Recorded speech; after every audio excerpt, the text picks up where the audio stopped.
Assalamualaikum warahmatullahi wabarakatuh. Kembali lagi bersama saya Muhammad Idris dengan NIM 2536084. Jadi kali ini saya akan mengerjakan tugas UAS yang diberikan oleh Pak Kiki Yasdomi. Kita mengerjakan tugasnya di Canva membuat PPT. Jadi kita langsung saja masuk ke PPT-nya. Jadi PPT yang pertama yaitu kita akan menjelaskan tentang Blogger. Open source ya guys ya, sorry salah. Tunggu, pertama kita berdasarkan dulu ini apa kita nih, open source. Jadi open source itu ialah perangkat lunak atau platform yang kode sumbernya terbuka dan dapat digunakan, dipelajari serta dikembangkan oleh siapa saja. Contohnya adalah Blogger. Blogger yang memungkinkan pengguna membuat mengelola blog secara bebas, serta Python, bahasa pemrograman open source yang banyak digunakan untuk pengembangan aplikasi, data, CNC, dan kecerdasan buatan. Open source mendorong kolaborasi, inovasi, dan pembelajaran bersama di bidang teknologi. Jadi kesimpulan dari open source ini ialah memberikan kemudahan akses teknologi bagi semua kalangan dan berperan penting dalam pengembangan dunia digital.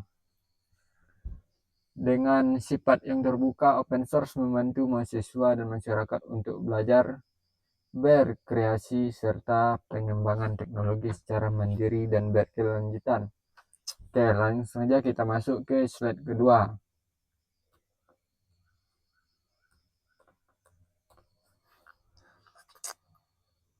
Terpaksa kita pakai manual ya guys ya. Terus kita geser. Di sini kita akan menjelaskan apa itu jenis komputer berdasarkan kegunaannya. Oke. Kegunaan PC ialah digunakan untuk pengolahan data dan pekerjaan berat seperti administrasi, desain, dan mengedit. Selanjutnya ada laptop. Laptop memiliki fungsi serupa dengan PC tetapi lebih praktis karena mudah dibawa. Ketiga itu ada smartphone atau bisa kita sebut handphone.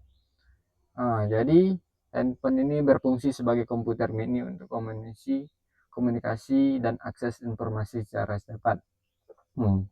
Yang keempat kita telah melihat itu mesin ATM. Mesin ATM merupakan komputer khusus yang digunakan untuk transaksi perbankan secara otomatis. Selanjutnya yaitu ada sistem navigasi atau GPS. Ia adalah komputer yang berfungsi menentukan lokasi dan membantu arah perjalanan. Di penjelasan ini ia menunjukkan bahwa komputer berkembang secara atau sesuai kebutuhan manusia dan digunakan untuk tujuan yang berbeda-beda. Selanjutnya kita masuk slide terakhir yaitu ada jenis komputer berdasarkan ukurannya. Yang pertama yaitu ada superkomputer. Jadi di superkomputer ini komputernya berukuran sangat besar dengan kemampuan pemrosesan tertinggi, digunakan untuk penelitian ilmiah dan perhitungan kompleks. Selanjutnya yaitu ada mainframe komputer. Ia berukuran besar dan digunakan oleh organisasi untuk mengolah data dalam jumlah sangat banyak secara bersamaan. Ketiga yaitu mini komputer. Berukuran lebih kecil dari mainframe dan biasanya digunakan untuk perusahaan skala menengah. Dan terakhir yaitu ada mikro. Ia merupakan komputer berukuran kecil seperti PC, laptop, dan handphone yang digunakan untuk kebutuhan pribadi sehari-hari.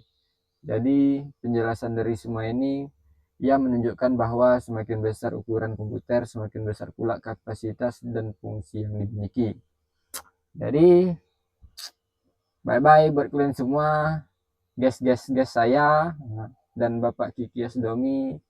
Apabila ada salah kata mohon dimaafkan. Saya tutup. Assalamualaikum warahmatullahi wabarakatuh.